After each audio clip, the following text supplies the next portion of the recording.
Okay, good evening, everyone. It's time to start. I mentioned already, but folks are just coming in. My name is David Sandino, and I'm moderating tonight. My goal is to keep us on time and talk as little as possible. And I'm happy to serve as moderator for our housing forum tonight, entitled Housing, past as Prologue. This forum is a series of housing forums that have been organized and put on by the League of Women Voters and CivEnergy. I also have a few other thank yous. I wish to thank the City of Davis for helping to fund this location, and also for Davis Community Church for making this wonderful hall available tonight. I also want folks to know, if you didn't have a chance to sign up with League of Women Voters and are interested in future communications from them about other events like this, or wish to contribute a donation, that sign-up sheet will be in the back, and you can do it during the break or after the event. The purpose of this forum tonight is to provide thought-provoking information about, I think everybody would agree, one of the most important public issues of the day, access to housing. And what we're doing today is providing a variety of perspectives. Tonight's program has been divided into two parts. The first part of the evening will consist of a presentation by our featured speaker, Richard Rothstein, followed with time from questions from the audience. We will hand out 3x5 cards, maybe you have them now. You'll be able to write your questions. They'll be collected when Mr. Rothstein is finished, and then we'll ask questions that way to keep the flow going and to allow as much time as possible for questions. After we finish that question and answer, we're going to shift to three local housing experts: Ash Feeney, Assistant Manager for the City of Davis; David Thompson, President of Twin Pines Community Housing; and Alysa Meyer, Managing Attorney for Northern California Legal Services. We'll introduce them in more detail later, but they're coming halfway through the program. And after their presentation, we will have another panel discussion, including those three panelists and Mr. Rothstein, and other sets of questions. So it's an ambitious schedule, but if everything goes right, we'll finish about 8:15, 8:20. After the end of that presentation, Mr. Rothstein will be available again to sign and autograph books. I got one. I encourage you to do that as well. The books are being sold by our independent bookseller here in Davis, Avid Reader. So without further ado, let me introduce our featured speaker tonight, Richard Rothstein.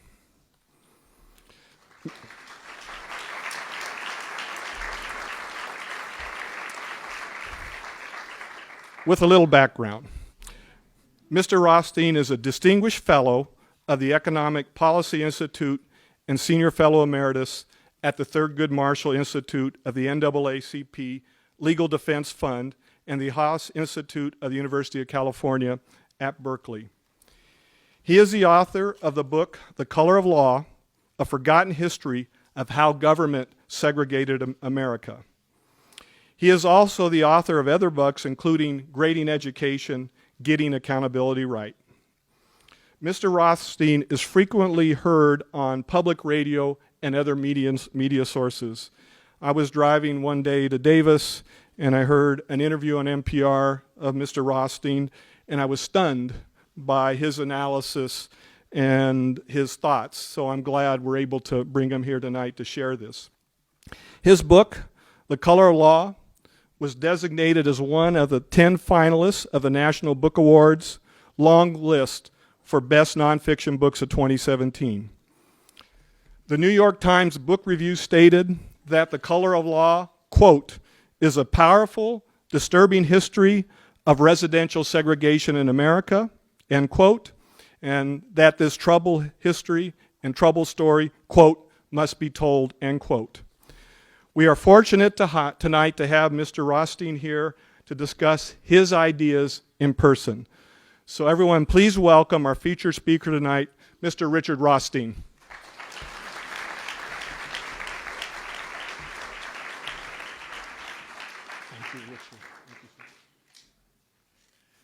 Thank you, David. And thanks to all of you for coming here to engage in this conversation with me this evening.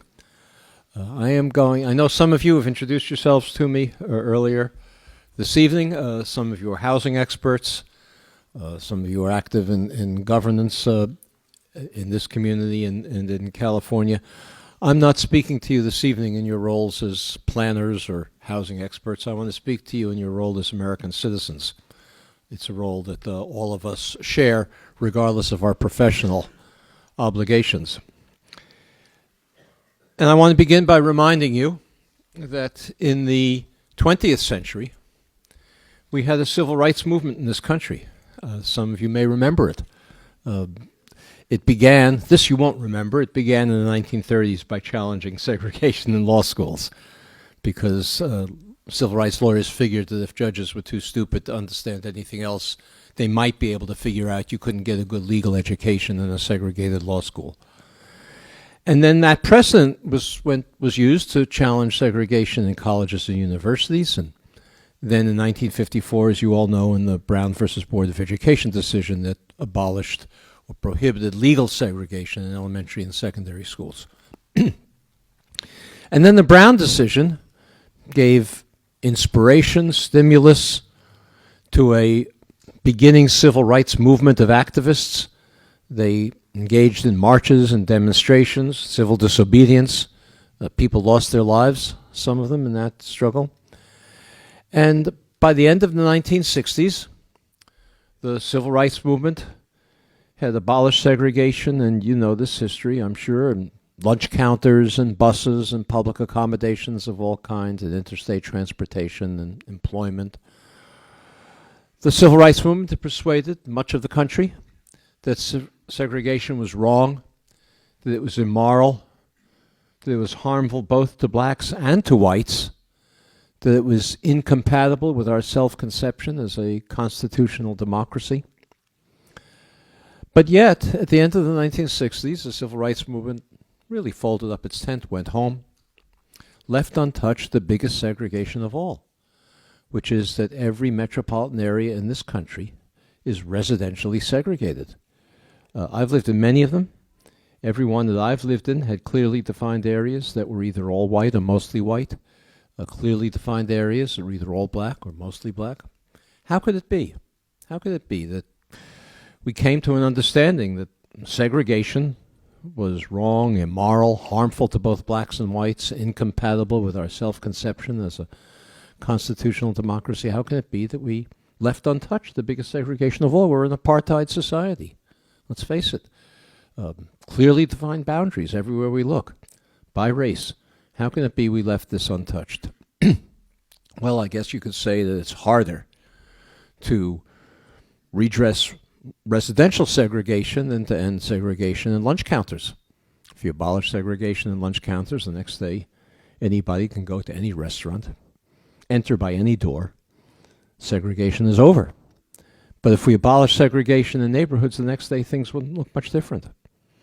So what we've done, all of us, and I mean all of us, liberals, conservatives, African Americans and whites, Easterners and Westerners, Northerners, Southerners, is we've adopted a rationalization. I include myself in this. We have adopted a rationalization to excuse ourselves from addressing the most serious segregation of all. And that rationalization that we've all adopted goes something like this. We tell ourselves that the segregation of colleges and universities or schools or public accommodations or interstate transportation, all of that was done by government, we say. It was done by law, by regulation, by ordinance, by public policy of one kind or another. And if the federal government was doing it, it was a Fifth Amendment violation, a civil rights violation. If it's a civil rights violation, we're obligated to fix it.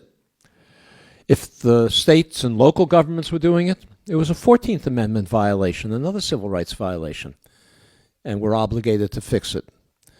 But residential segregation, we tell ourselves, all of us, we tell ourselves this, something entirely different.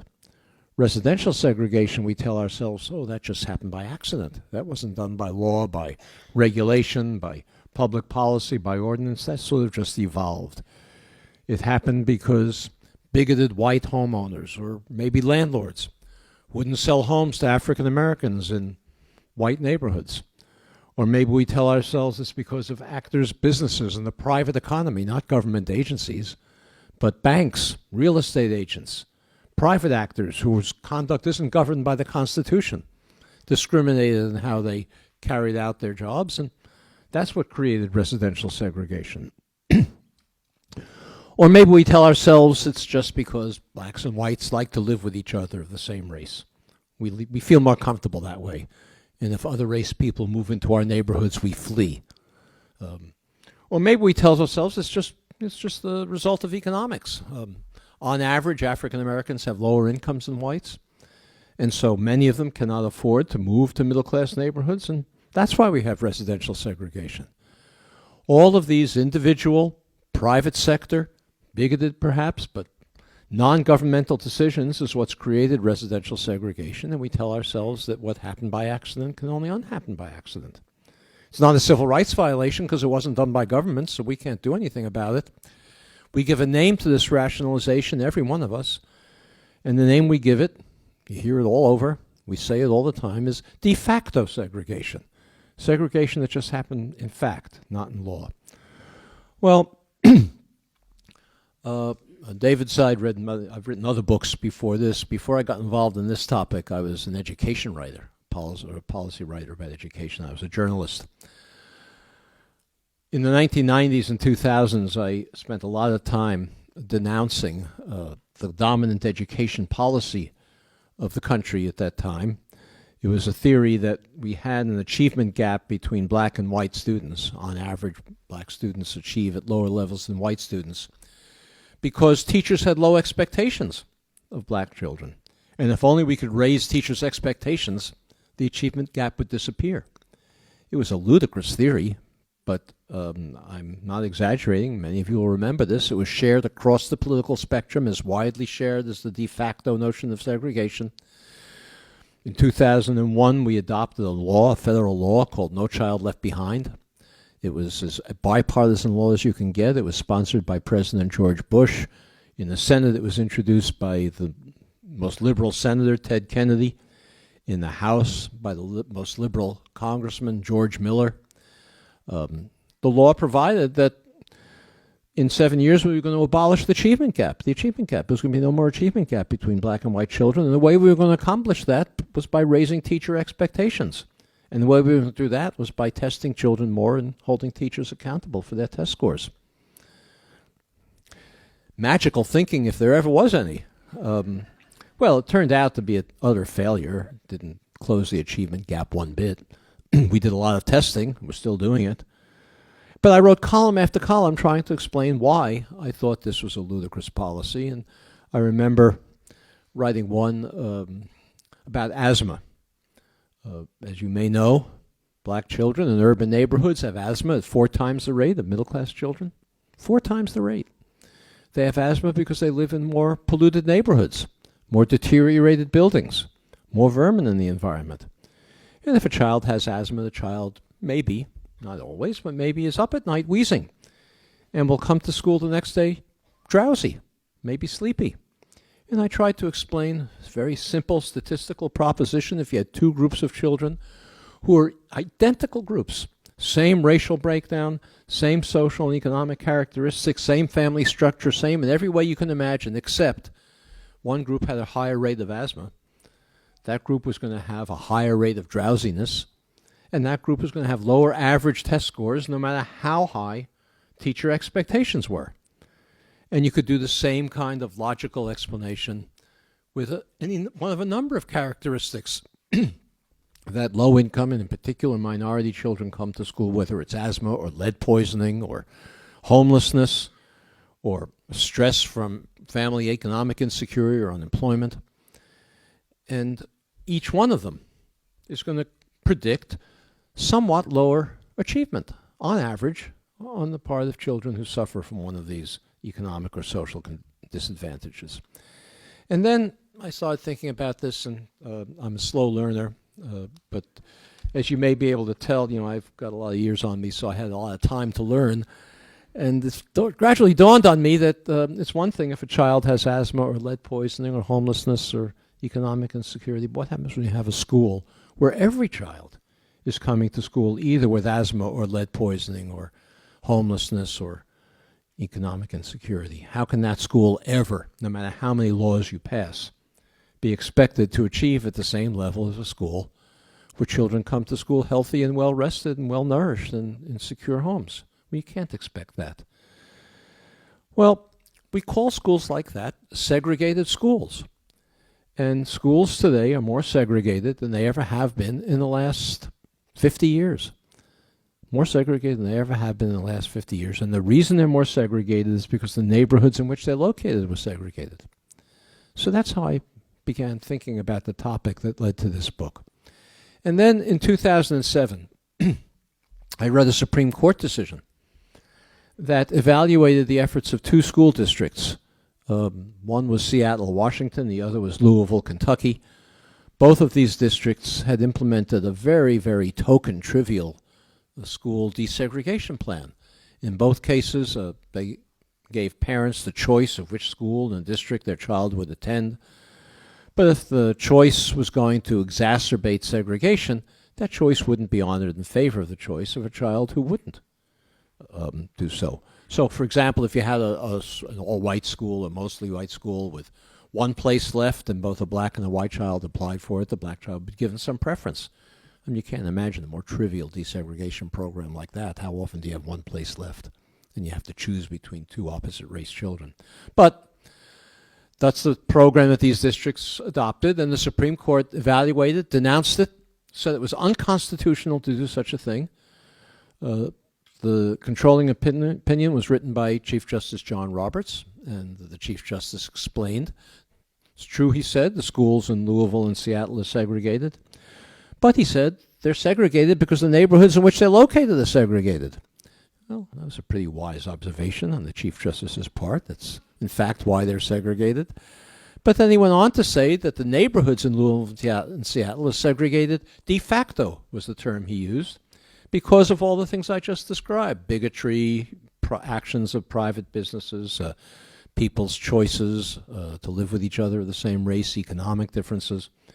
And he said, if it's de facto segregation where government didn't create it, government is prohibited from uncreating it.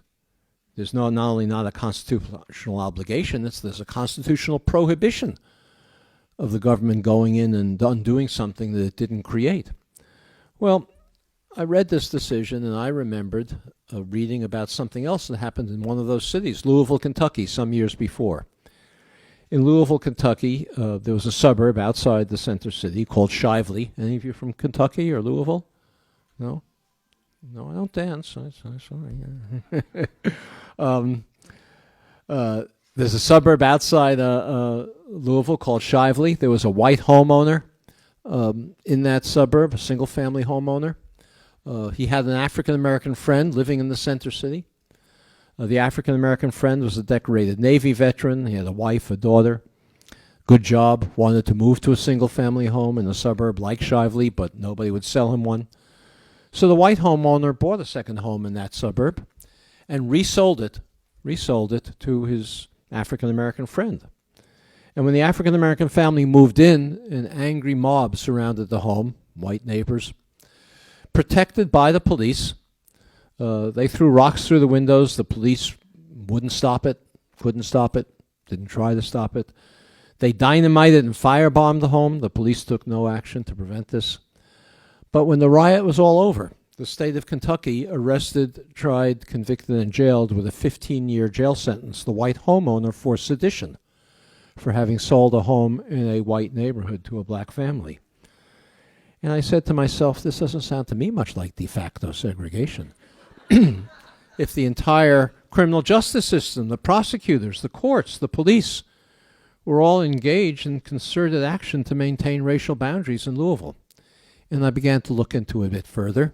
And what I discovered was that there were thousands, I'm not exaggerating, I'm using these words very carefully, thousands of cases of mob violence frequently protected by police in this country, in cities all over the country, not just in border states like Kentucky, but New York and Detroit and Chicago and Los Angeles and San Francisco.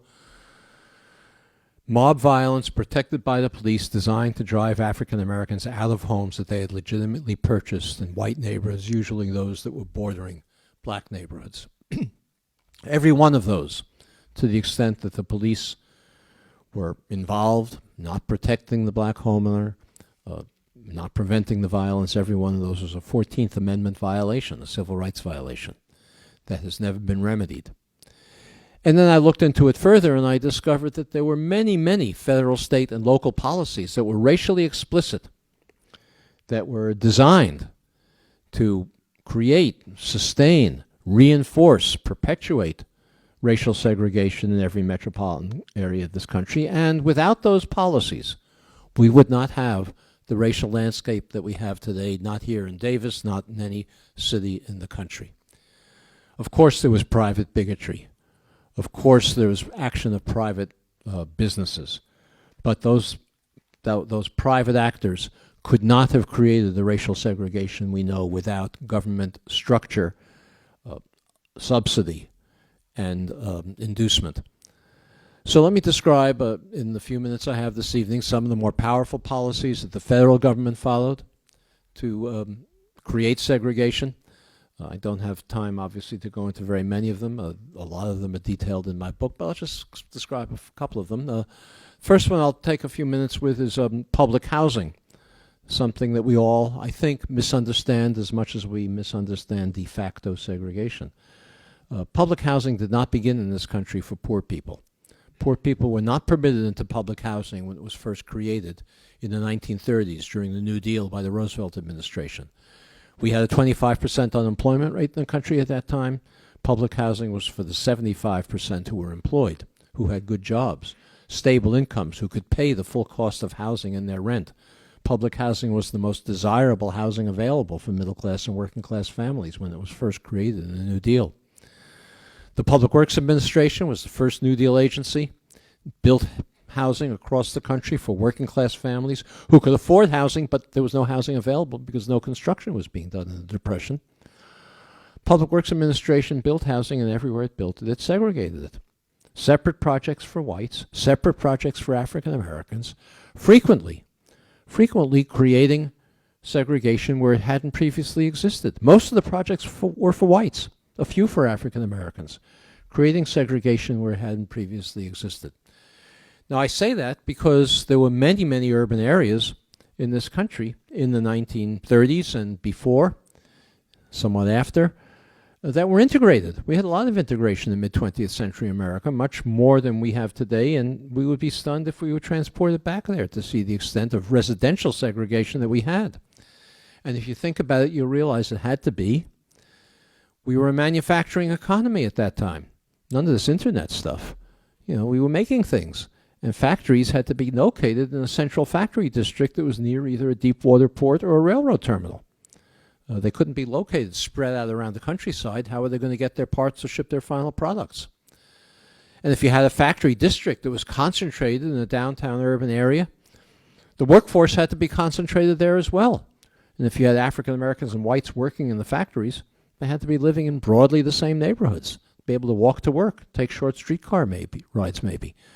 They didn't have cars to drive in from the suburbs. So we had a lot of integrated neighborhoods, but the Public Works Administration frequently segregated them for the first time with separate projects for African Americans and whites. The first public housing ever built in this country was built in Atlanta in an integrated neighborhood called the Flats. Atlanta had segregated schools and segregated water fountains and segregated lunch counters, but it had an integrated neighborhood for the reason I just described.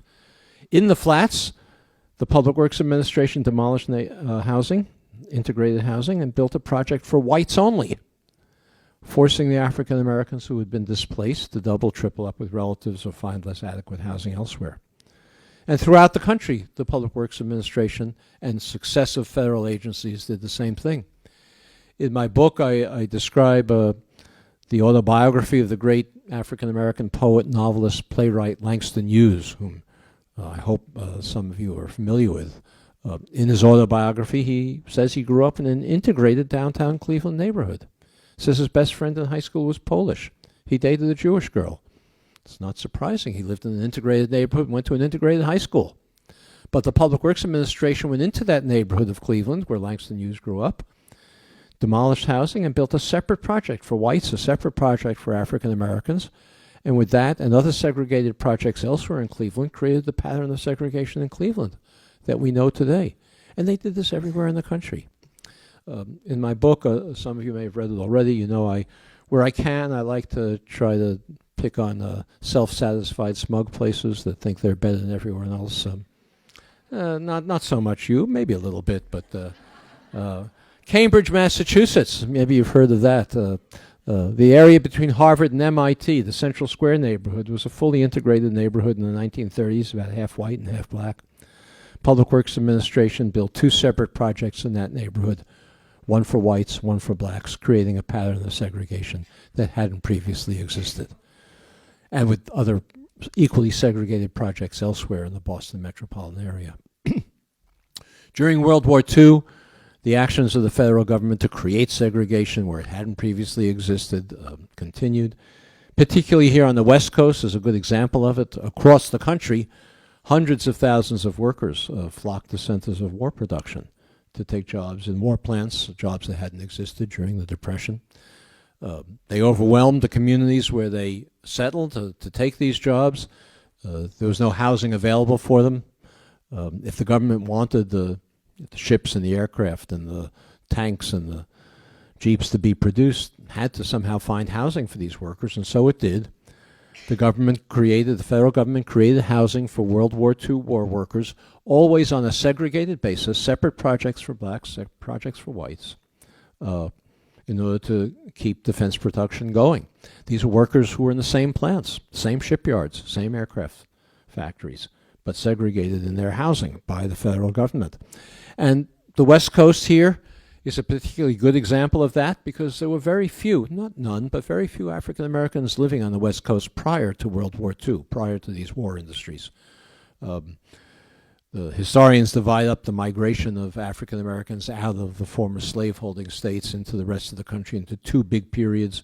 The first great migration is called around World War I for similar reasons, to take jobs in war plants, ammunition plants at that time. But that brought African Americans primarily to places like Pittsburgh and Chicago and Detroit, the Midwestern and Eastern cities, not out here. It was the second great migration during World War II that brought a large African American population out to the West Coast. So when the government segregated their housing, it was creating segregation not on a previous informal pattern, but where it never existed before, because there hadn't been a large enough African American population to segregate. In San Francisco, federal government built 5 housing projects for war workers. 4 were for whites only. 1 was for African Americans. Some of you are familiar with the area in the Fillmore District. Government built it in the Fillmore District because a few African Americans were living there already, because there were lots of apartment vacancies after we displaced into internment camps Japanese Americans who had been living there. So there were a few African Americans living in the Fillmore District. The government decided that was going to be the black neighborhood of San Francisco, and that's where it built its black project for war workers. In Seattle, in Portland, in Los Angeles, up and down the West Coast, we have segregation today, I think entirely because of the policy of the federal government in creating segregated projects for war workers. In Los Angeles, we all know the community Watts. It became an African-American neighborhood. It wasn't an African-American neighborhood before World War II, but the government decided that all of the housing projects for black workers are going to be placed in that one neighborhood, Watts, and it became a black neighborhood as a result. After World War II, we had an enormous housing shortage. Not only had very little housing been built during the Depression, except for the public projects that I mentioned, and during World War II, it was against the law to use construction materials for civilian purposes unless it was for war workers, war-related. So there was a big backlog there, and then millions of returning war veterans came home needing housing, for whom there was no housing available. They were doubled, tripled up with relatives. There was an affordable housing crisis then. that's comparable to the affordable housing crisis that we have today. And so I'm going to go into this in a little bit detail because the analogy today is so powerful. Conservatives in Congress wanted to defeat the expansion of public housing to take care of the returning war veterans. President Truman had proposed a vast expansion of the National Public Housing Program. Again, not for poor people. These were for returning war veterans. They had jobs in the post-war economy. They could pay rent, but there was no housing available. So conservatives in Congress, led by an Ohio senator whose name some of you may recall, Senator Robert Taft, proposed an amendment to Truman's proposal, a 1949 Housing Act. We call it a poison pill amendment. Some of you may have heard that term. A poison pill strategy in Congress is where opponents of a bill put forward an amendment that they think can get a majority. But when the amendment is attached to the bill and the full bill then comes up on the floor of the House and Senate, a different majority finds the bill objectionable because of that amendment. Excuse me. So Taft proposed an amendment to the 1949 Housing Act along the following lines. He said, from now on, public housing has to be non-discriminatory. No more racial discrimination in public housing. It was a cynical proposal. They didn't want public housing at all. He thought public housing was socialistic. The private sector should be taking care of the housing needs of returning war veterans. Just like today, the private sector wasn't taking care of the needs of working class and lower middle class families. But he wanted to defeat the public housing proposal, so he proposed the non-discrimination amendment. He planned to vote for the amendment, and his fellow conservatives, his Republican friends, would vote with him. He thought he would get Northern liberals to join him in voting for the non-discrimination amendment. That would create a majority. And then when the full bill came back on the floor of the House and Senate, amended as a non-discriminatory program, the conservatives would flip and vote against the final bill. They would be joined by Southern Democrats who would join them in voting against the final bill because it would require non-discrimination, and the entire bill will go down to defeat. That was his poison pill strategy. So liberals in Congress had a very difficult choice to make. They were being forced to make a devil's bargain. Were they going to support the non-discrimination amendment and ensure that they would do nothing to address the housing crisis, which was just as severe as it is today? Or were they going to oppose the non-discrimination amendment in order to get public housing built, even though it would be on a segregated basis? Well, I'm not minimizing the difficulty of the choice any more than I minimize the difficulty of the choice we make today when we try to decide whether to build affordable housing in places that's very difficult and maybe impossible to build, but that would be desegregated. Well, they thought about it, they debated it. The leading liberal in the Senate at that time was a senator from Illinois, Senator Paul Douglas. He decided, and his fellow liberals decided, to vote against the non-discrimination amendment in order to preserve the possibility of addressing the housing shortage.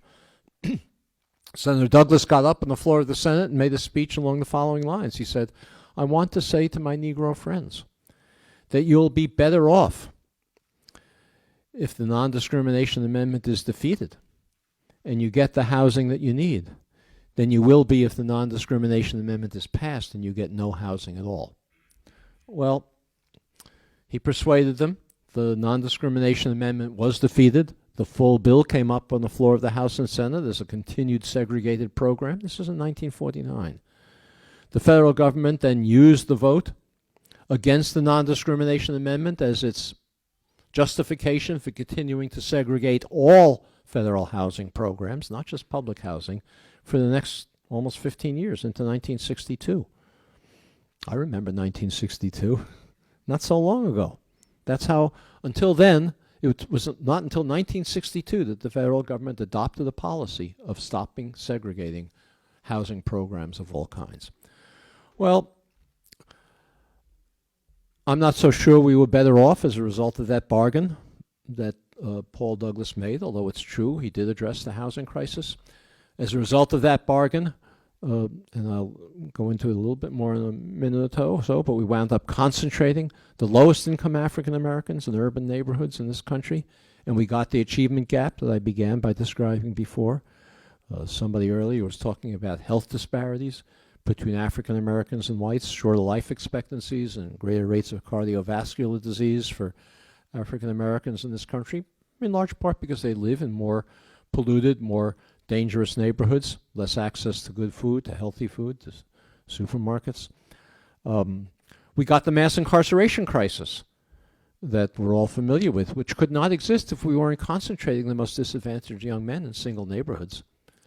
And we also got something which I find frightening, and which you may as well, and that is the very dangerous, frightening, as I say, political polarization we have in this country, which largely tracks racial lines. It's not entirely racial, but it largely tracks racial lines.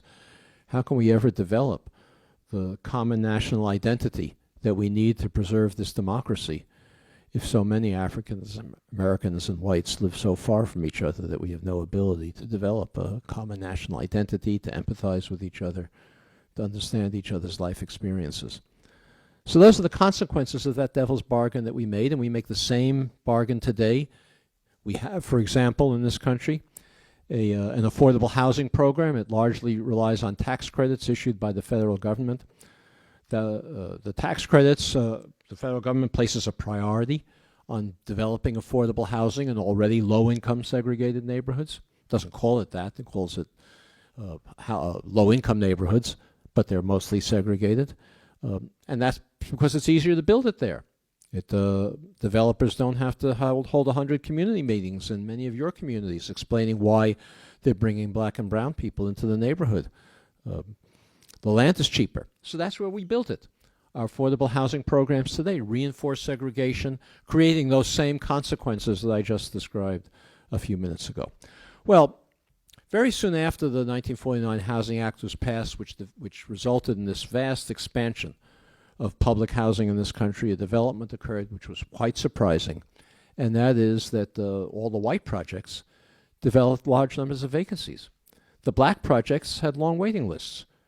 Pretty soon, even the most bigoted public official couldn't justify a situation where some of his projects in, say, the city were half empty and others had long waiting lists. So all the projects were opened up to African Americans.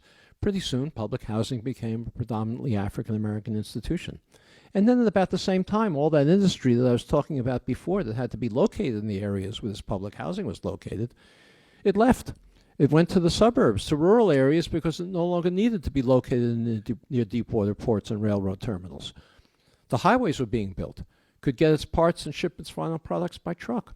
So the African Americans who were now living in these public housing projects in the surrounding area became poorer and poorer, no longer had access to good jobs, couldn't pay the full cost of rent in the projects. The government began to subsidize for the first time public housing. Once it began to subsidize it, it stopped investing in it, stopped maintaining it. The projects deteriorated. And we got the kind of urban slums of concentrated poverty that we associate with public housing today. Why, though, did the white projects develop all the vacancies and the black projects have long waiting lists? That was, I'm going to conclude by telling you this, by talking about this. That was because of another federal program that was even more powerful than public housing. And that was a program of the Federal Housing Administration that was explicitly designed to move the entire white working class population out of urban areas into single family homes in the suburbs. This was an explicit federal program to suburbanize the country with white working class families. We were not a suburban country at that time. The suburbanization was created by this program of the Federal Housing Administration and the Veterans Administration in the post-war period. You're familiar with all of these developments. The biggest probably is Levittown, east of New York City. Maybe you've heard of that. Somebody earlier this evening gave me a flyer advertising homes in one of these developments, Oeste Manor, here in Davis. Did I pronounce it correctly? No? How do you pronounce it? Oeste Manor, here in Davis. These were created by the Federal Housing Administration. Developers like Levitt, or the developer of Oeste Manor was tell you in a minute. It was Joseph Spink, the famous city planner who laid out the streets and designed the homes in Osty Manor. These developers could never develop the capital to build, in the case of Levittown, 17,000 homes in one place. Osty Manor was a couple of hundred, smaller than that, but still. Where were they going to get the capital to build 17,000 or even 200 homes in one place for which they had no buyers? No bank was going to be crazy enough to lend them money to do a thing like that. It was purely speculative venture. We were in a suburban country, as I say. Who thought anybody would want to move to places like this? The only way that these developers could get the money to build these projects was by going to the Federal Housing Administration, submitting their plans for the development, making a commitment to the Federal Housing Administration or the Veterans Administration that they would never sell a home to an African American. These agencies, these federal agencies, even required that the developers place a clause in the deed of every home prohibiting resale to African Americans or rental to African Americans. So this flyer that somebody gave me earlier this evening of what, Esty? OST? Is that, yeah. Westy Manor? It's a beautiful California ranch homes, large, wide frontage lots, FHA and GI finance. That's the Veterans Administration. And it says, a restricted home development planned for you, the city of Davis, and in keeping with the university development. Well, that's how this community came to be segregated. Many African American returning war veterans could have afforded to buy those homes. The price was $9,000. That's how much these homes cost in 1950, 51.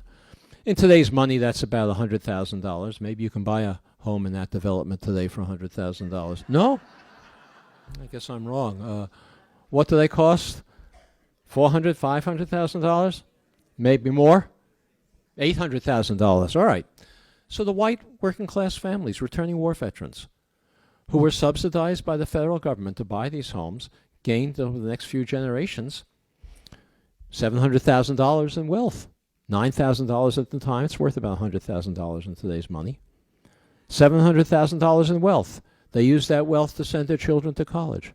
They used it to finance perhaps temporary unemployment emergencies. They used that wealth to finance their own retirements. And they used that wealth to bequeath wealth to their children and grandchildren who then had down payments for their own homes. African Americans who were prohibited from participating in this wealth-generating exercise gained no such wealth. The result is that today African American incomes are about 60% of white incomes. That's a disparity. But you would think if you had a 60% income ratio, you'd have a 60% wealth ratio as well. But in fact, African American wealth is about 5% on a family basis of white wealth. And that enormous disparity between a 60% income ratio and a 5% wealth ratio is entirely attributable to unconstitutional federal housing policy that has never been remedied. It's a civil rights violation. It's a clear civil rights violation right here in Davis. The city of Davis should be buying up homes for $800,000 in that community and reselling them to qualified African Americans for $100,000. That would be a narrowly targeted... That would be a narrowly targeted remedy for a very specific constitutional violation. And this should be done all over the country, whether it's the city of Davis doing it, or the federal government, or the state of California. These are civil rights violations that we need to remedy. Policymakers know how to fix this. There's nothing mysterious about how to redress segregation in this country. I just described a very extreme policy, although, as I said, it's perfect. And any court would have to uphold such a policy if it understood the history that I just described. If it was presented with this leaflet, it would have to uphold the policy that I just described, even the most conservative court. Chief Justice John Roberts maintains his stance by denying this history. But if confronted with the history, there would be no justification for this de facto myth. But there are many, many more or less extreme policies that we could implement. We should abolish zoning ordinances that prohibit the construction of anything but single-family homes, sometimes on large lot sizes, and combine that with inclusionary requirements to make sure that we don't simply increased density for the benefit of the middle class that's also suffering from a housing crisis, but also increased density for the benefit of racial minorities who have been excluded from participating in decent housing in this country. We should reverse the priorities of things like the low-income housing tax credit, which place a priority in existing low-income neighborhoods, and require that more of them be built in high-opportunity neighborhoods. We should resist in urban areas, it doesn't really apply, I think, much to Davis, resist the gentrification process that simply converts low-income segregated neighborhoods into high-income white segregated neighborhoods. We should do that with policies like rent control and limits on condominium conversions and, as I say, inclusionary zoning requirements. So the policies are well known. What's missing? What's missing is a new civil rights movement that's going to demand that these policies be implemented. And as I said at the beginning, I'm talking to you in your role as citizens. Fixing this is not government's responsibility. It's not the Senate's responsibility. It's not Congress's responsibility. It's not the Assembly's responsibility or the state Senate's responsibility. It's your responsibility. It's our responsibility as citizens to demand that these policies be implemented, because they will never be addressed in the current political environment. And unless there is a new civil rights movement that demands an end to segregation in this country, we are going to go further and further down the road of an apartheid society, which cannot end well for any of us. So thank you very much.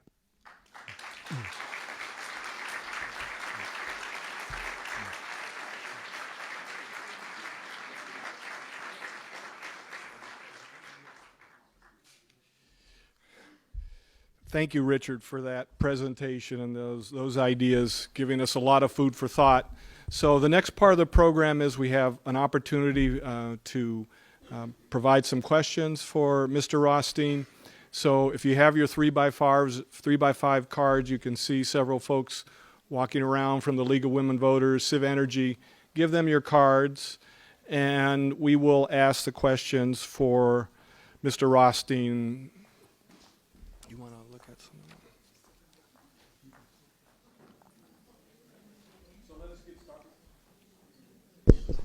So let's get started with the questions here. The first one we have for you, Richard. Why did the price of houses as a proportion to household income increase so greatly after 1995?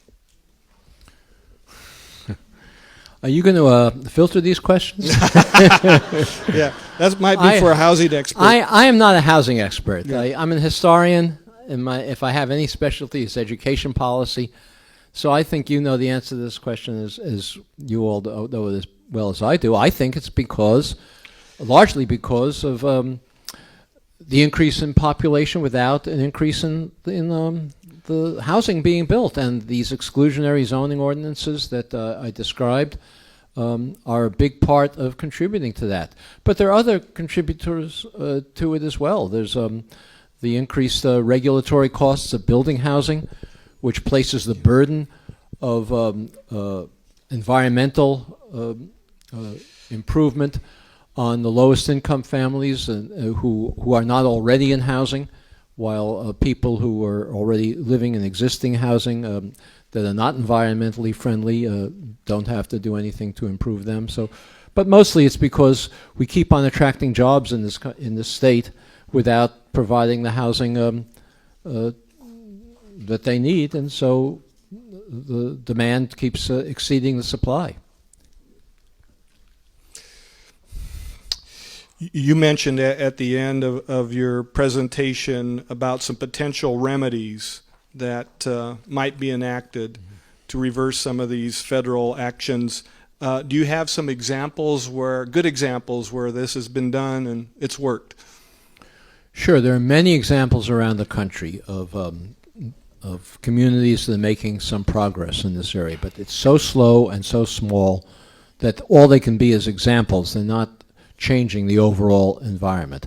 For example, Montgomery County, Maryland, a very wealthy suburb outside Washington, D.C., adopted an ordinance some 20 years ago that requires all developments to set aside 15% of their units for moderate income, not low income, but for moderate income families. And then the county's public housing authority purchases 1/3 of that 15% for its public housing program. So you have truly mixed income developments in one of the most affluent counties in the country, and it's been very successful. The children of the public housing residents who are in these indistinguishable units within these developments do far better in school than comparable public housing children who are not in integrated environments. So that would be one example. New Jersey has a fair share program which requires every jurisdiction in the state to provide and make possible the construction of housing for its fair share of its metropolitan area's low-income population. That would be another example. We have some examples of local localities that have tried harder to place low-income housing tax credit developments in high-opportunity communities. So that's going on. We have some examples of, usually as a result of court settlements, where public housing authorities have been sued for unconstitutionally segregating their units, and the settlements have resulted in some places of vouchers for former public housing residents to be able to move to suburban high-opportunity communities, and the vouchers are substantial enough that they can afford to do so. So that would be another. Dallas is one example of that. Baltimore is another. So there are examples around the country of people making progress. It's not impossible. Another question for you. Your book focuses on African American communities and disparities. How does your paradigm apply to California's Hispanic population? Well, I would certainly never suggest that Hispanics in California did not suffer from state-sponsored discrimination and segregation, but it was never as serious and as intense or as widespread as the suffering and the discrimination against the descendants of American slaves. That's a unique experience in this country, as enslaved people have never been fully restored or fully given the full rights of citizenship, whether in housing or in any other area. So in California, for example, I'll give you one example.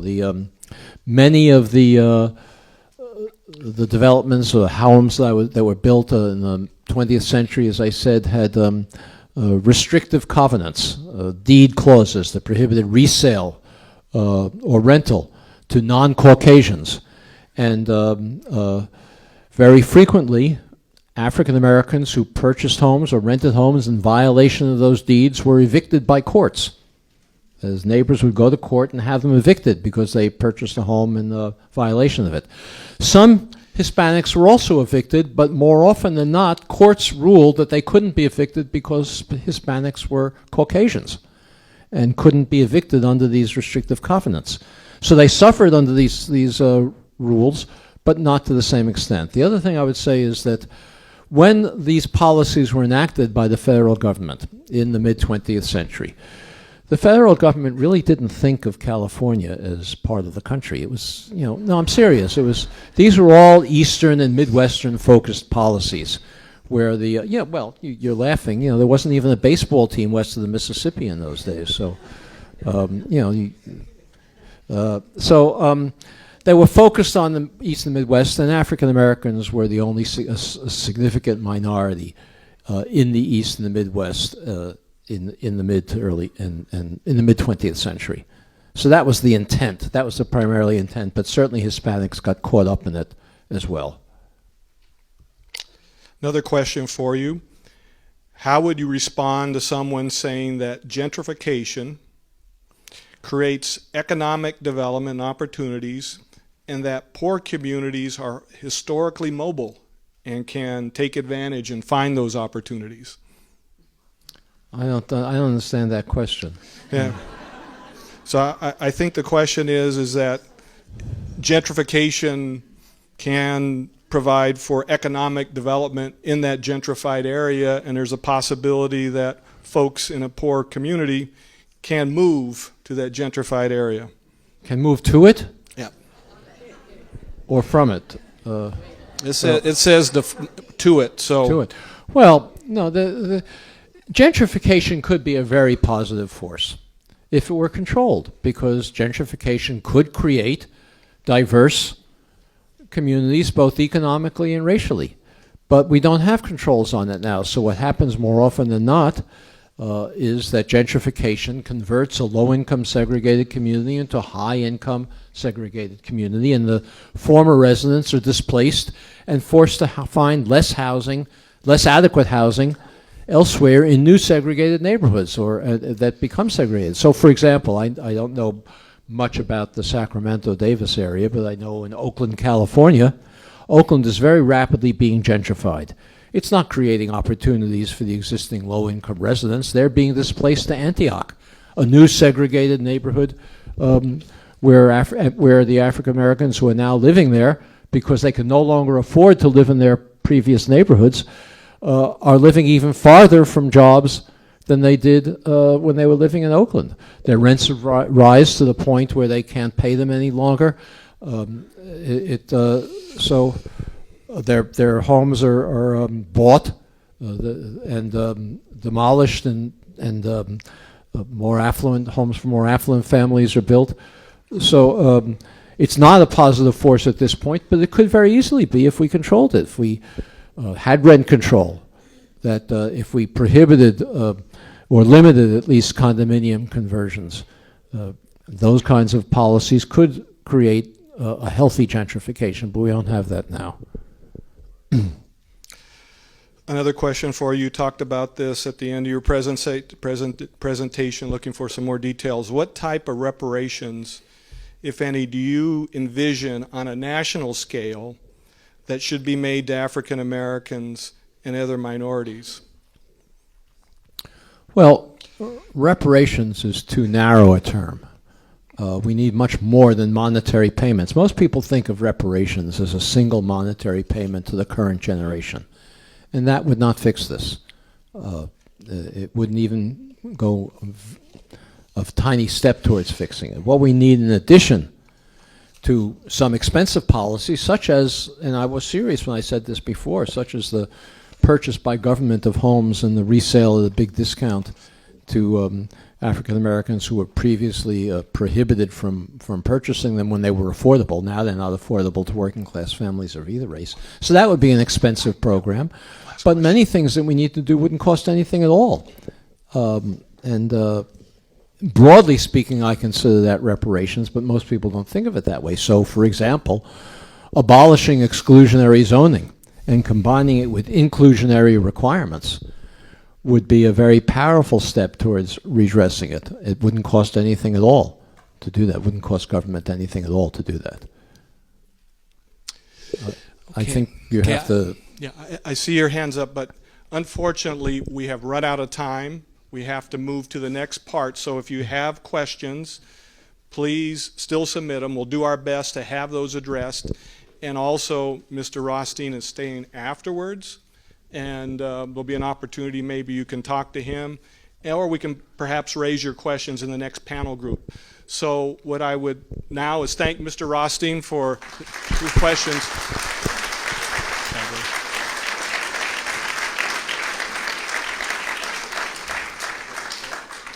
You can sit right there. Okay.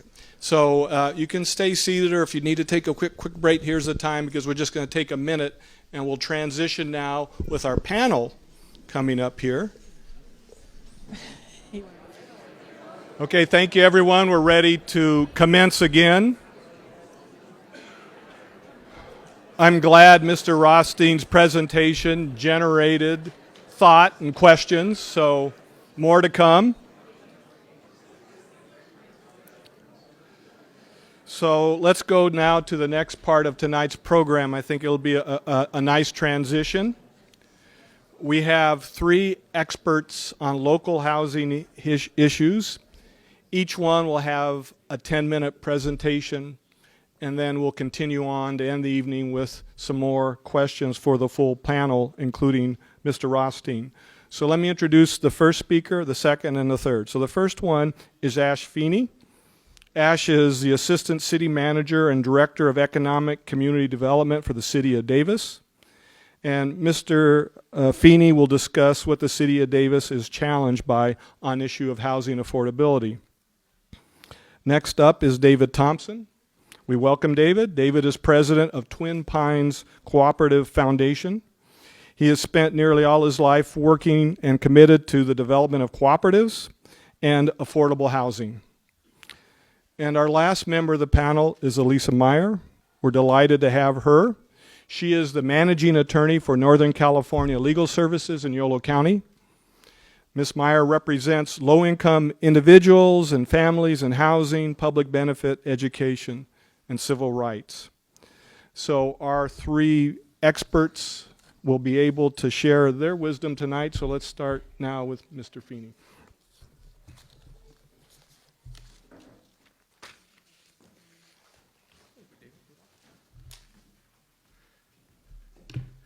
Thank you, David, and thanks to the League of Women's Voters for putting this forum on tonight. Definitely listening to Richard Rothstein's presentation there definitely gives you something to reflect on with respect to our past, and certainly we've got a lot to improve on, so let's focus on getting the future right. I was asked to talk about the challenges the city faces on affordability. Some of the things that we heard about, it's really a socioeconomic struggle, and a lot of it's tied to land use. And here in the city of Davis, that certainly rings true from an affordability standpoint. We recently had a poll that was done, a scientific poll by EMC, and if you haven't seen that poll, it's available on the city's website. But the top issue there with 31% of the respondents citing it was affordable housing. That's their key issue. So whether that is, affordable housing has a lot of different meanings. We have what we call Big A affordable, which is actually deed restricted affordable housing. And then we have affordable housing, meaning most people can afford the housing, irrespective of if you qualify for a deed restriction or not. So certainly it's an issue that's definitely top of mind for a lot of people. That really picked up significantly from the prior polls. And actually for people that are in their 30s, 52 of the respondents cited that as their key biggest issue. When we think about, how did we get here and what are we going to do about it, I want to definitely focus in on that tonight. We talked a little bit about it with Mr. Rothstein. It's really an economic issue. It's a basic economic issue of supply and demand. The question about post-1995, why has there been such a significant increase in the price of housing? It's got a lot more expensive to produce. It's harder to produce from a process standpoint. Costs have gone up. There's really kind of four things that a developer looks at when they're going to develop housing. They call it their risk matrix. And you have the political risk. What's my process certainty? Do I know that I'm going to get an approval for a project that I'm bringing forward? Then you have the development risk. That is what's expensive, the development. Am I doing infill? Am I doing redevelopment? Am I doing greenfield? What are some of those development risk factors that I need to consider? The more risky the development side, the more of a return they seek. Then there's the financial risk and the market risk. So it's really those four risk factors that kind of help inform a developer on what kind of return they need to forecast to take on a development project. And so if you have increases in any one of those risk factors beyond what one would normally expect, their return goes up and they're expecting to get a higher price. Here we have significant political risk factors, development risk, depending on the site, but I think political risk is probably the single biggest risk factor, and then development risk includes construction cost, and certainly not just here in Davis, but across the state and for the nation, that matter, costs have increased considerably, so that's certainly an issue. But from a supply and demand standpoint, all the way back into 1958, the first city's general plan, farmland preservation and orderly growth has been part of the DNA of the community. And that's been reaffirmed over time in each one of the general plans. And actually in year 2000, Measure J passed and was renewed, and Measure R was renewed in 2010, which is a growth measure. I'm sure everyone here is familiar with it, but if you're going to annex land into the city limits or rezone ag land in the city, it requires a voter approval. So from a risk standpoint, that increases political risk, and it also really kind of focuses where's the growth going to occur. Since that growth measure was put in place, there's been a number of infill projects that have been done. But if you look back and look at kind of the city's housing stock, most of it was built from 1960 to 2000. After the year 2000, when Measure J was put in place, there's been an addition of 10.9% to the city's housing stock, whereas in that same period, the county's stock countywide grew by 21.3%. So definitely you can see the slower growth occurring there. Some of the, while there's some great intentions with growth policies like that, there are some unintended consequences that have happened with it. I mean, certainly prices of housing have increased rapidly, maybe beyond what people were expecting when they thought about those policies. And then also one of the things it's telling is there's been a demographic shift too, and that has some real implications, for the city over time. As I was preparing for tonight and thinking about this topic, I went back and referenced the State of the City report. In 2017, the city went ahead and put this State of the City report together as we embarked on the downtown specific plan update that is underway right now. And it basically provides food for thought for that plan, as well as a general plan update, which we'll be embarking on later next year. But it's a great report. If you haven't ever looked at it, if you're here, you think about these issues, I'd encourage you to look at it. It's on the city's website. There's a lot of great data in there, and then there's a lot of policy questions that are important for consideration of the future. And I see someone in the audience here tonight that was a big part of preparation of that plan. So thanks for that. But if we look at the types of housing, so it's not just kind of growth policies, but it's what do we have? What we have, we're deep on single family, low density residential housing, the most expensive housing type. Actually, 78% of the city's residential is zoned low density residential. So that's a high barrier to entry when you have the prices that we're seeing today. What I'd call little A affordable is 7%. That's medium density. And then beyond that, that's all in the higher density categories, which are more representative apartments. A couple of the key indicators for housing affordability issues, saying that you have an immediate housing issue, is overpayment and overcrowding. With respect to overpayment, that means when you're paying 30% or more of your household income towards housing costs. In this State of the City report, it notes that 61% of renter households are overpaying for their housing. 22.1% of owner-occupied households are overpaying for their housing. And looking at 2018 census estimates, because this data is a little older in this report, median household income is estimated at just over $63,000 and a median housing value at $594,000. We've got an estimate of about 29% people living in poverty here in the city. And if you think about an ownership challenge, think about if you're fortunate enough to own your own home, how challenging that was to save up for that down payment. To afford a $600,000 house here in Davis, you have to save a $120,000 down payment to have that 20% down. And then you'd have to earn about $104,000 per year if you're going to qualify for a 30-year, 4.5% rate to afford that home. Median income is at $63,000, so definitely we've got a disparity there. And just to think of saving that $120,000 and how long that would take, that's a big challenge for a lot of people.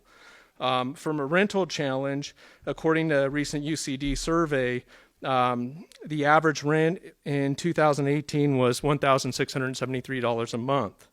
If you think about that, the median income at $63,000, that's like 31% of their income. So even from a median income earner, an apartment is just a little bit more than 30% of their income. From a bed rental standpoint, which is a model that we see here in the city, and I think we're seeing it more and more in jurisdictions that have housing problems, is the rent by bed model. In fall of 2016, it was $875. It's increased to $892 a month. And so that would require, if you're going to have 30% of your housing cost going towards that housing payment, you'd have to have an income of $36,000. So, kind of putting some of the numbers to that, I think at least helps me when I think about these type of issues. Certainly, the council's been very active in approving a number of projects to address this concern There's been a number of multifamily projects that have been approved. Within those, there's some pretty creative inclusionary housing requirements that the council went ahead and put forward. In addition to that, campus has been working on some pretty big projects over at UCD to hopefully take care of some of the student housing demand that we've been seeing. But I think in the period since the intended slowdown of housing production, what we've seen is pricing's escalated at a very rapid pace, and it's really impacted those at the lower income levels and or those that aren't already in a home, that don't already have the benefit of home ownership. So a lot of folks have been left behind, during that period when you look at this report. From a demographic standpoint, some of the implications of that is we've seen, a lot of the middle segment, we've seen a 9% increase in the overall over 55 years old segment.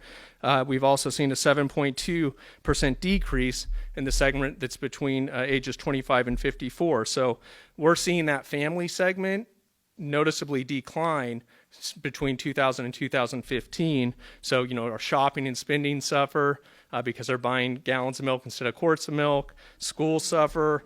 Economic entrepreneurship. And when we look and do our outreach with companies, we also find that there's a real concern about having their employees find housing. So from a building and economic development strategy, while retirees and students are a critical part of any community, that's not really great for building a diverse economy if we want to diversify our industry. So those are some things that people may want to keep in mind as we go forward on our general plan update. And we've got our RENA allocation, which is a regional housing needs allocation. And so for the last cycle, we had 1,066 units. That's just coming to an end in 2020-21. And our next 8-year cycle, we're projecting 2,075 units. So maybe thinking about where those units are going to go, what's the composition of those units, and how do we really address some of these major challenges we're seeing from an affordability standpoint as we embark on the next general plan update, which will get underway next year. So I'd encourage you to take a look at this report. I think my time's up, but happy to answer any questions once we get there. So the report's got definitely some good food for thought as we embark on those policy matters. Thank you.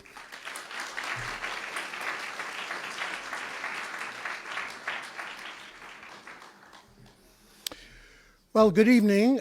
My name is David Thompson. I'm president of the Twin Pines Cooperative Foundation. And I am so pleased and proud to be on this panel here tonight because I have worked with Richard Rothstein for a number of years on filling in little gaps in his books. And I have just loved the work that he has done. This is the Doomsday Book of Racial Segregation in the United States. And so, Richard, congratulations.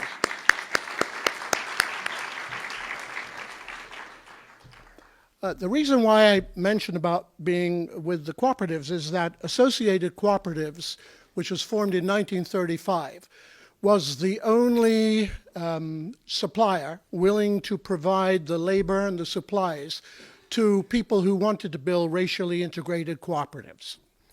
There were a number of attempts in California, 6 of them that I know about, that created about 1,500 units of housing. They were all started as racially integrated cooperatives. Their members were veterans coming back from the war, cooperators who wanted a better society, and various other kinds of people. These cooperatives were created in, Palos Verdes, Crestwood Hills, LA, Ladera near Palo Alto, the San Fernando Valley, and Valley Homes in Campbell. They were all sponsored by unions or churches or other groups to build affordable housing. However, none of them were completed as cooperatives. All of them were built. The reason being a lot of what Richard spoke to you about tonight. FHA at that time in the late 1940s would not finance any cooperative that did not include a racial covenant in its papers. And as a result, regretfully, 5 of those cooperatives failed, went bankrupt, the people who led them, the people who joined them, the people who meant to build a more beautiful community here on Earth, all went out of business trying to do the good thing. Their plans were taken over by others. 1,500 houses were built, but not one black person lived in any of those 5. It's a pretty shameful chapter in American history, but I'm very proud of the fact that our cooperatives did their very best to make that kind of life happen. However, one of those cooperatives did succeed. Fortunately, it came a little bit later, and what I have to go into there is the fact that one of the co-ops that was trying to get built hired Thurgood Marshall to be its lawyer. Thurgood Marshall, and I'm cutting the history short here because we have a very short period of time, but Thurgood Marshall lived in a housing cooperative in New York that was purposefully created to be racially integrated. That was the first home he ever had, and the only home he had until he was seated on the Supreme Court. He wrote to the President, Truman, 1949. FHA, on its face, changed its policies, but did nothing about it. 1952, Eisenhower was elected. He came in. He neither did anything about it. And it was not until 1962, as you say in your book, that President Kennedy finally prevented FHA from its discriminatory practices. Now, during that meantime, Sunnylands was able to move to the forefront, and I want to say that tonight in our audience, I would like to introduce 2 young men who were born in the first racially integrated community and cooperative in the United States. Would Donnie and Henry please stand?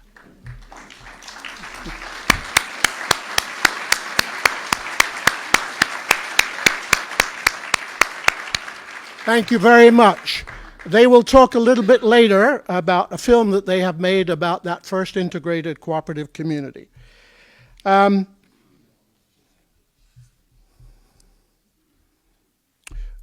want to just go and make a little reference to Levittown. Levittown, 17,000 units, 45,000 people living there.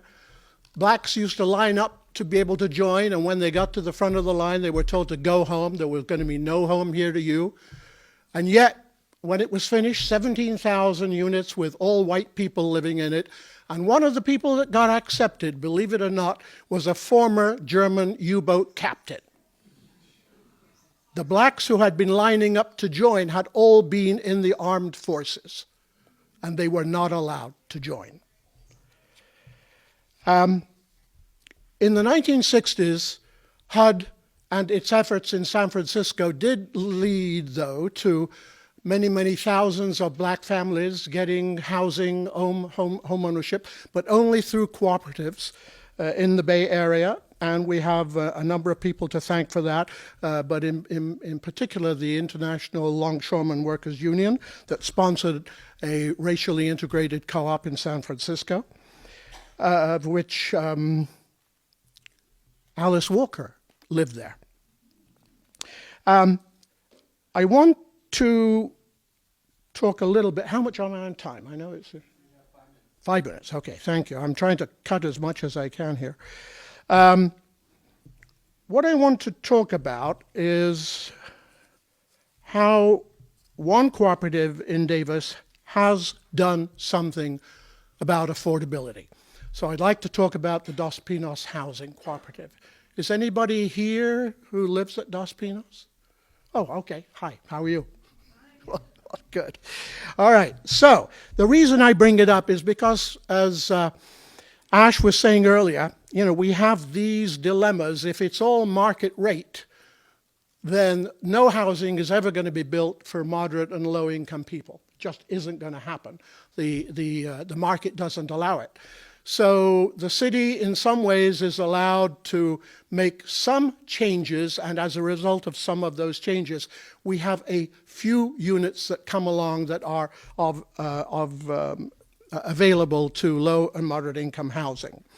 Dos Pinos Housing Cooperative, the owners of the neighborhood development, which is called Senda Nueva, asked the city for permission to develop 70 acres, and they wanted to come out of the line that was there at the time in the city. The city had a kind of a lineup; you had to get in line, and they wanted to jump the line, and they said that they would provide the land and build a 60-unit limited equity housing cooperative if the city would give them permission to develop the remainder of that subdivision. And they were allowed to do that. And the amazing results are, after 30 plus years, and I'm just giving you little highlights here, but if we want moderate income people to live in our town, this is one of the things that we need to pay attention to. After those 30 plus years, a 3-bedroom unit at Sequoia, which is a market rate apartment building across the road from Dos Pinos, if you want to live there, January 2020, you will pay $2,200. If you wanted to live at Dos Pinos in a same 3-bedroom unit apartment on that same day in 2020, you would be paying $1,248. A $952 a month difference, which amounts to cash in hand for a moderate income person who has been able to get into Dos Pinos of $11,424. One of the dilemmas we have in the housing situation is that most of the rents in Davis are above above what people should be paying. And so we have a lot of people who work in Davis, who live in Davis, who can never save a damn dime because they're paying so much for rent. But if you're living at Dos Pinos, you have $11,400 left at the end of the year to do lots of things with. But there's only 60 units of Dos Pinos, and there's about 13,000 units of market rate rental housing in the city where you are not going to achieve that kind of savings. I truly believe that we need to be looking at a new Dos Pinos in Davis. We need to start to try to pay attention to how we can deal with that moderate income housing class and group.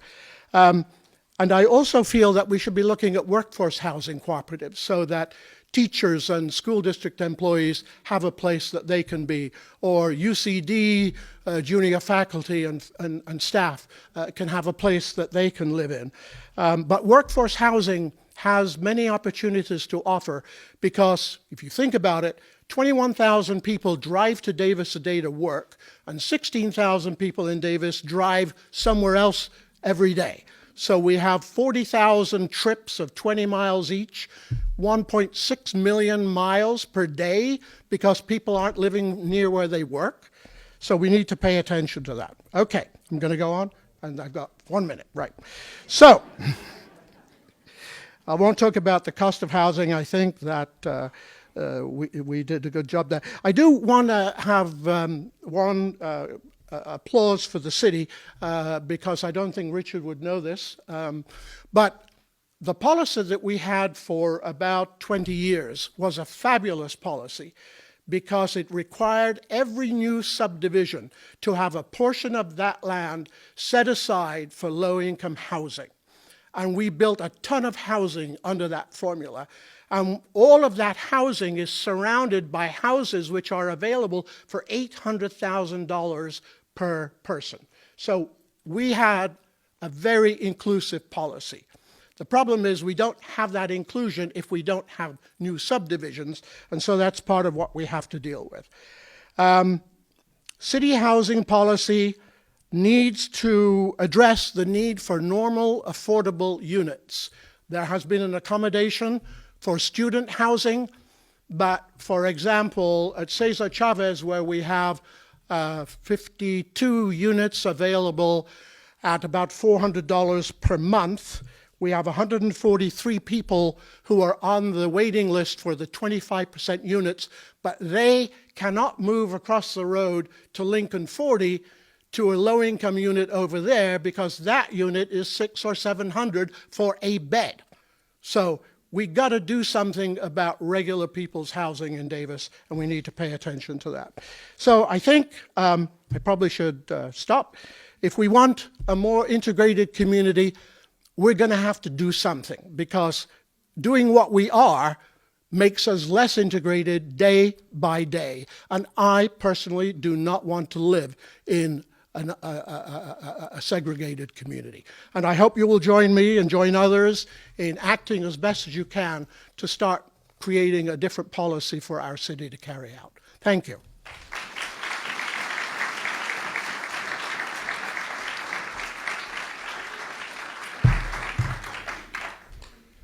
All right. I'm Alysa Meyer. I'm the managing attorney of our local legal aid office known as Legal Services of Northern California.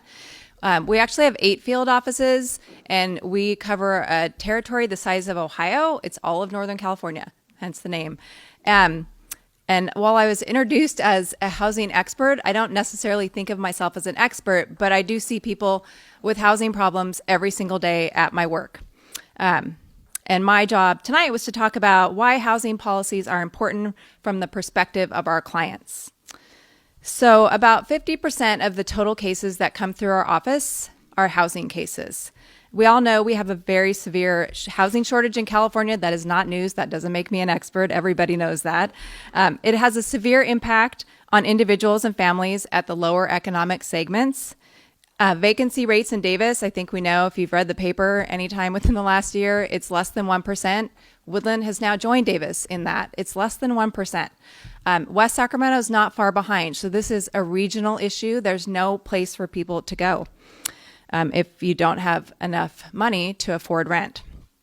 My statistics are a little different than Ash's on the rent. What I found is that rent for a 1-bedroom in Davis ranges from $1,340 to $1,900. These are for apartments that are not subsidized. Average rent for a 959 square foot apartment in Davis is $2,177. That is huge and staggering if you're living on a fixed income, and for the general public, frankly. 44% of our housing stock has rents over $2,000. And that's for apartment units with 50 plus apartments. So you may still be able to find some smaller, maybe fourplexes or things like that, that might have lower rent than these. We have 7,800 unfurnished apartment units for rent in Davis as of the last housing element cycle that started in 2013. And 1,689 of those are the affordable units, and some of those were developed with the inclusionary housing policy that David just mentioned, where we had a 35% requirement, so those units are scattered throughout the community. Yet we still have 7,779 households having some sort of excessive housing cost burden as of the last housing element cycle, and I suspect we are going to find that it's much worse today. So we have a huge issue with supply and demand. And one of the ways that the excess housing costs has manifested themselves is a spike in the number of people experiencing homelessness. The county's point-in-time count was conducted on January 22nd, 2019. I participated in that count as the lead for the rural areas. The number of people counted was 655 countywide, and for Davis, it was 190. Now, this is just one night that HUD tells us they give us one night, and it's always in January, so it's not really reflective. And it also is just for people who wanted to participate in that count. There are people who will not participate in any sort of count like that because they want to fly under the radar and they don't want to participate in that. So I think those numbers are actually higher. And then we know we don't have adequate shelter. There's not adequate emergency shelter. The city is doing some good things in that area to try to address that. So that's positive. But the results from the point-in-time count also showed a race disparity in the number of people experiencing homelessness in the county. So although 2.6% of our population in the county identify as African American, 14% of the number of people experiencing homelessness on that night on January 22nd identified as African American. Similarly, the number of people who identified as American Indian and Hawaiian or Pacific Islanders experiencing homelessness is more than double the total county population for those people, those groups. So at my office, we've also seen how the housing crisis has impacted people. We've had 864 new housing cases since January 1st. I wish I had a lot more attorneys to address this, but I don't. So I can tell you anecdotally that women and people of color are overrepresented in the eviction cases, specifically single moms are a large number of the people that come through our doors. And it's really hard to be a legal aid attorney in Yolo County when we don't have a supply of housing for people to move to. So if somebody loses their job and they get a 3-day notice to pay rent or quit, and they come to our office seeking a defense, and there's absolutely no defense because they just fell on hard times. Typically, what we try to do is negotiate a move out because we would want the person to still have what we call a soft landing. There's no soft landing anymore because there's no place for people to go. So that leaves us with little we can do to help people. And then when people are lucky enough to reach the top of a waiting list, which can take years, you heard David mention how long it takes at Cesar Chavez Plaza. Well, if you finally get to the top of that list and you're screened, unfortunately, we have things like people with criminal background for sleeping outside still who are rejected from that housing. And I know that because they've been my clients. And I've had to appeal their housing denial for doing something that they had to do, which is sleep. And then it seems ridiculous that I'm trying to get them into housing and they can't get into the housing because they slept outside. So it shouldn't really take a lawyer to handle that kind of thing. It just seems like, yeah, I shouldn't have to be an advocate for somebody who has something like that on their record. And it shouldn't even be a crime at all because you're doing something that's necessary. So what is the solution? So it's a hard time to be a legal aid lawyer, but it's also an encouraging time in our state because we just passed a robust housing slate this year, and it will help rent burdened tenants and create new eviction protections. So that's pretty exciting. A lot of you probably heard about AB 1482. That gives California tenants new rights that starts with a rent cap that prohibits annual rent increases of over 5% plus the consumer price index or 10%, whichever is lower. And it also creates just cause eviction protections for tenants that have been in place for 12 months or more. There are, of course, exemptions to this, but at least we have something now that we can turn to. Approximately 20% of jurisdictions have passed an urgency ordinance to make those effective immediately because they would take effect January 1st. So statewide, especially in the Bay Area and Los Angeles, most of the Bay Area jurisdictions are passing this, so it's effective immediately, and landlords can't just start serving notices to terminate tenancy now to avoid these new laws. And then we also have SB 329, which is really exciting. Beginning January 1st, 2020, housing choice vouchers and other similar forms of housing assistance will now be protected as a source of income under California's Fair Employment and Housing Act. So that means it will be illegal for landlords to discriminate against prospective tenants simply because they're going to pay with some housing assistance. So that's very exciting also. And then I wanted to talk briefly about 2 ways that the public can address the housing crisis, because what can you do? That's one of the reasons probably why you came here tonight, to figure out what role you could have. So Ash addressed briefly the housing element cycle is coming up. Our housing element goes 2013 to 2021. So in August of 2021, the city, I estimate, would be submitting their new updated housing element. Yes, it has to be adopted by then. So the planning is going to start soon. And that is where the public can come in. So you heard that the RENA numbers are projected to be 2,075 units. 930 of those will be for very low and low income households. And so along with many jurisdictions in California, Davis has not constructed units to meet the regional housing needs assessment for those at the lower economic segments during this housing element cycle. So this 8-year period that ends in 2021. As of June 25th, 2019, so the city has to turn in, all the cities have to turn in these annual reports to HCD, which is the Housing and Community Development Department of the state. And when you look at that, you can see how a jurisdiction, how close they are to meeting those targets that are set out.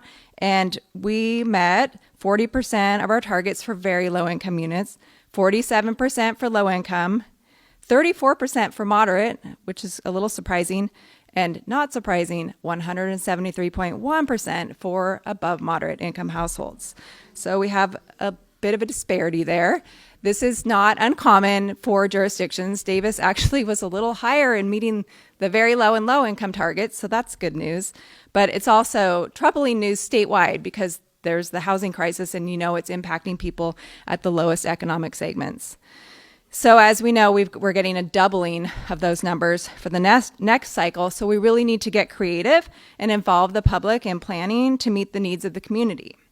So one of the components of the housing element law is that public participation is required, and the city has to make a diligent effort to achieve public participation of all economic segments. What I'm hoping that will look like this time around is not just having planning commission meetings and just the general city meetings that occur and then talk about it there. I'm hoping that because most people at the lower economic segments aren't going to show up to those meetings. In fact, last housing element cycle, I believe I was the only one at any of those meetings making any comments. So it would be really great if there were other meetings than planning commission, social services, city council, which can be intimidating forums for anybody to comment at. I hope that there'll be robust public participation in identifying adequate sites for people who are at the lower economic segments and just adequate sites in general for multifamily housing, which we desperately need in this community. So a little bit about adequate sites. So adequate sites is one of the things that is a required component for the housing element. The city has to create a parcel inventory to meet all of those regional housing needs assessment numbers that are given to them by the Sacramento Area Council of Government. So it's perhaps one of the most important parts of the housing element in addressing disparities because basically we're creating a land use map of where we expect people to live. So we know we're overproducing above moderate. We are having a little struggle with low and very low. So it's important to make sure that we have identified adequate sites throughout the community, not just in one concentrated area, but dispersed it throughout our entire community. And you can have a say in that because, as I said, public participation is required. So I really hope that there'll be lots of meetings where you can provide input on where those sites would be. What else? Oh, also in the last housing element cycle, we identified, unfortunately, the sites for low-income and very low-income housing in the downtown mostly. And these were sites that were not vacant. They were occupied by banks, Steve's Place Pizza, all these places that were going to be redeveloped and were underutilized. So luckily, the law changed, and the law now says that if you did not develop that housing on those sites, you cannot use that same site again. So we have a chance to do something better, to identify some hopefully vacant sites or actual underutilized sites that are not existing businesses, that are businesses that maybe went out of business. So public participation is key, and I hope that we will all show up to those meetings, and not just me. I would love to see a lot of you there providing input on the housing element next time. Thank you.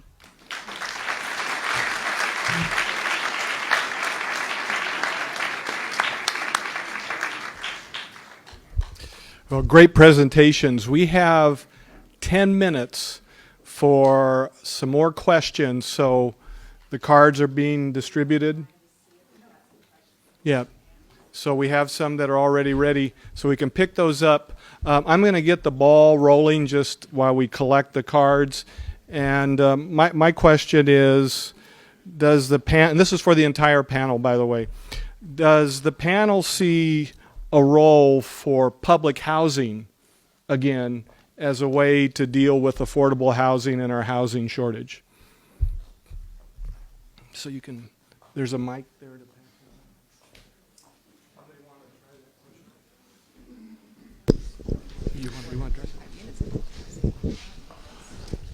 The private sector is incapable of building housing for not just low-income families, but for moderate and even lower middle-class families in this society at this present time. It won't do it. It can't do it. It can't do it and make a profit, and so it won't do it. We need public housing, not just for poor people. We need mixed-income public housing, and I don't mean just poor people and near poor people, but we need mixed-income housing that is racially integrated and economically integrated. In Europe, they call it social housing. Maybe that will take the stigma off that was created by the way in which we segregated our housing in this country. But we can't solve our housing crisis in the private sector.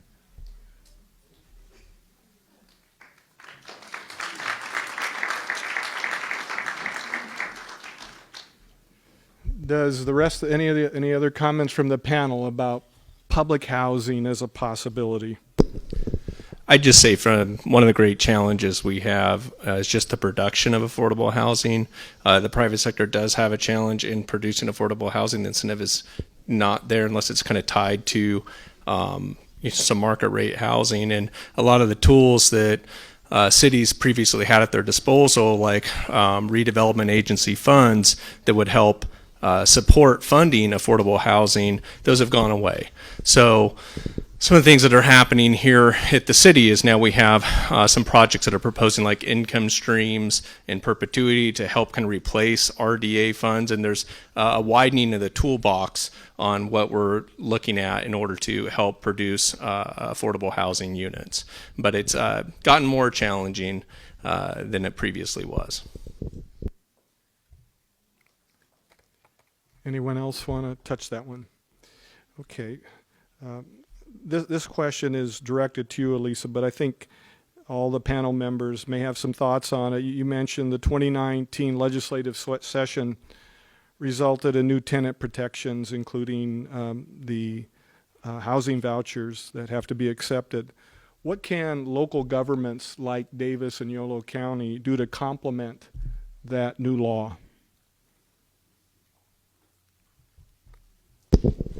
Well, one of the things that I said was also adopt urgency ordinances so they take effect immediately so that housing owners aren't trying to skirt around the law before it arrives on January 1st. Any other thoughts on the panel? Ash, do you have any thoughts on that? Okay. Another question from the audience. It says, one argument against increasing density in Davis is that it may change the character of Davis's small town feel.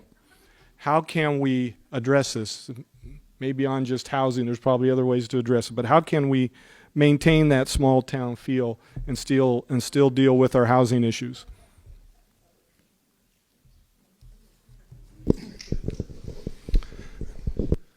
Look, a small town feel is a euphemism for a segregated community.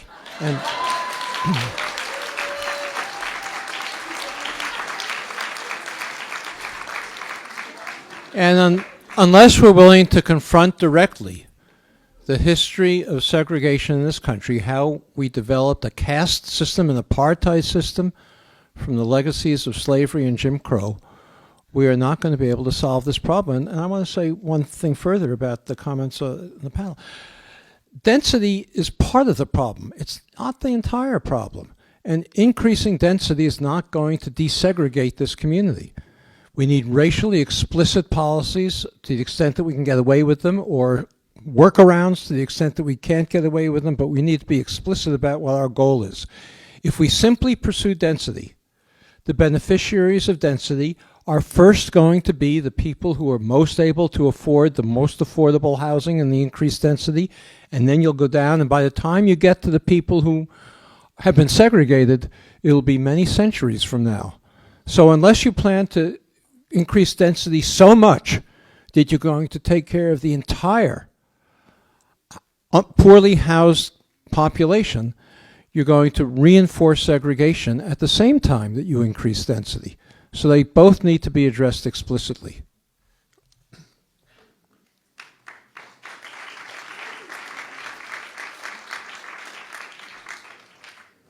Well, I'm going to just approach it a little differently. We are building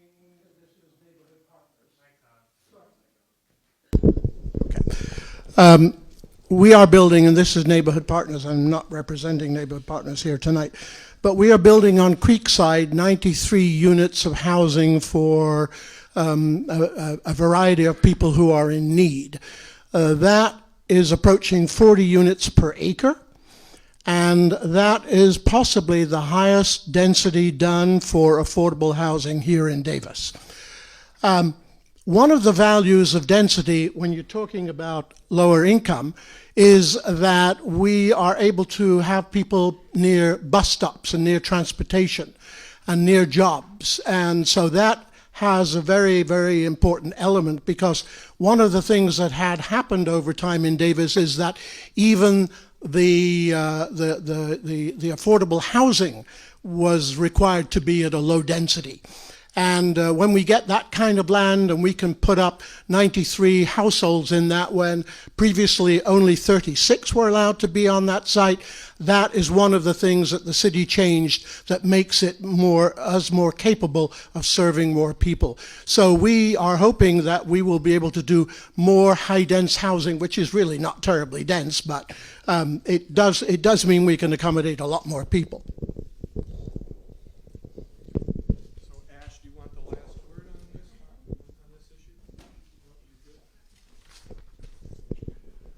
Okay, well, unfortunately, I think that's the last question. So, well, Ash does have something. Okay. Yeah, I think from a density perspective, by having greater density, it allows an opportunity to have more supply. Supply is a big challenge with respect to affordability. The more supply, the more opportunity for housing is. Our vacancy rate is an unhealthy vacancy rate. Our supply from an inventory of for sale housing, it's practically non-existent. So the more we can use tools to increase supply that are consistent with policies that the city holds dear, then density is one of those tools. And I think looking at different ways to provide affordability within those density programs is something that we'll be looking harder at, and we've been looking at in the recent past.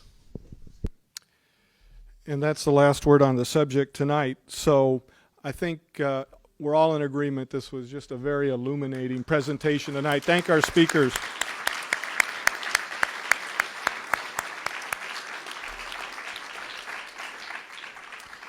And I want to thank all the audience for your participation, your questions. Sorry we couldn't get to all of them, but we're going to try to address those outside.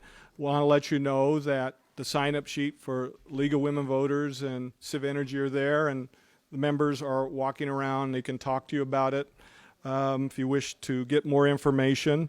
Also, Mr. Rothstein will be in back to sign his book and talk more about housing, so please feel free to stay and talk to him some more, and our panelists will be staying around too. So if you have questions that didn't get answered, you could ask the panel directly. So I want to thank everybody for coming. Drive safely.